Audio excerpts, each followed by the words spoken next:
بسم اللہ الرحمن الرحیم۔ السلام علیکم محترم ناظرین، آج جو کہانی میں سنانے جا رہی ہوں وہ کہانی ہے ایک بہت ہی نیک ماں اور اس کے نیک بیٹے کی۔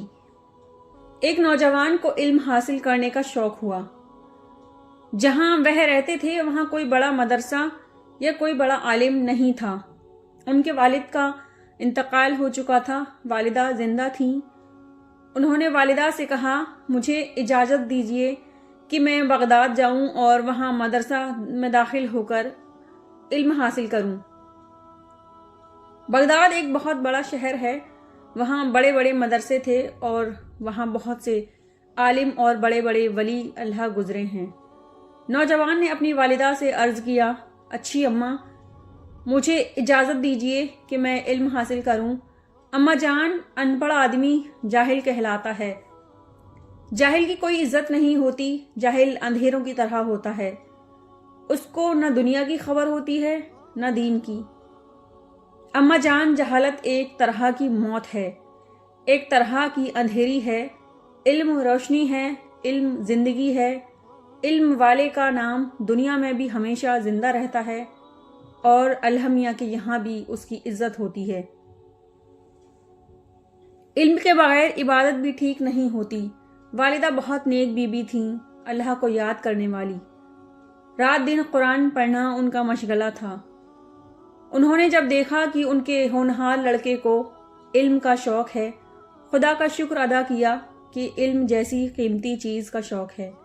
ان کے بچے کو ہوا کسی بری بات کی لت نہیں لگی۔ اس نیک بیوی کے پاس 40 اشرفیاں تھیں، یہی ان کی کل پونجی تھی۔ والدہ صاحبہ نے اپنے ہونہار نور چشم کے سفر کے لیے توشہ تیار کیا اور یہاں 40 اشرفیاں اچکن کی آستین میں بغل کے پاس اس طرح سیدھی تھیں کہ وہ بغل میں چھپ گئی تھیں۔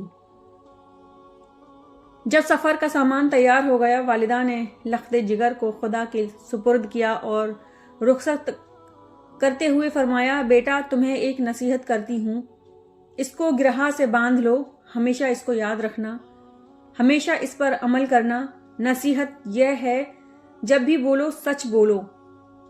دیکھو رسول اللہ صلی اللہ تعالی علیہ وسلم نے فرمایا ہے، سچ نجات دلاتا ہے، سچ انسان کو مصیبت سے بچاتا ہے، سچ انسان کی جان بچاتا ہے۔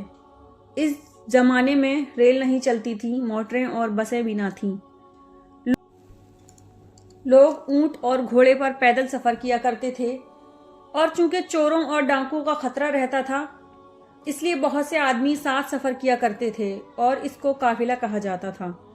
ایک قافلہ بغداد جا رہا تھا، یہ نوجوان بھی اس قافلے کے ساتھ ہو لیا۔ قافلہ چلتا رہا۔ ایک روز ایک پہاڑ کے پاس سے قافلہ گزر رہا تھا کہ اس پر ڈاکوؤں نے حملہ کر دیا، سارے قافلے کا سامان لوٹ لیا اور ایک ڈاکو نے اس نوجوان کو بھی گھیر لیا، سارا سامان بھی چھین لیا۔ نوجوان سے کہا، تیرے پاس اور کیا ہے؟ نوجوان نے کہا، میرے پاس 40 اشرفیاں ہیں۔ ڈاکو نے کہا کہ مذاق کر رہا ہے۔ نوجوان نے کہا کہ نہیں، کیونکہ نوجوان کو بار بار اپنی ماں کی نصیحت یاد آ رہی تھی۔ پیاری اماں نے کہا تھا ہمیشہ سچ بولنا۔ نوجوان سوچ رہا تھا، میں ایک نیک کام کے لیے جا رہا ہوں، علم حاصل کرنے کے لیے جا رہا ہوں۔ جو لڑکا علم حاصل کرنے جاتا ہے وہ گویا جنت کی طرف جا رہا ہے۔ علم حاصل کرنے کے لیے جانا ثواب کا کام ہے، فرشتے اس کے لیے پر بچھاتے ہیں۔ نوجوان دل میں کہہ رہا تھا، میں عالم بننے جا رہا ہوں۔ عالم نبیوں کے وارث ہوتے ہیں، نبیوں کا وارث بننے جا رہا ہوں۔ نوجوان خیال کر رہا تھا، میں سید ہوں، میں حضرت رسول خدا صلی اللہ تعالی علیہ وسلم کی اولادیں ہوں، مجھے جھوٹ بولنا کسی طرح زیب نہیں۔ 40 اشرفیاں تو کیا جان بھی جاتی رہے، میں جھوٹ نہیں بولوں گا۔ ایک مسلمان جھوٹ نہیں بول سکتا، اس کو کوئی خوف ہو وہ کبھی جھوٹ نہیں بول سکتا۔ تعریف کی بات یہی ہے کہ خوف اور خطرہ کے وقت سچ بولے۔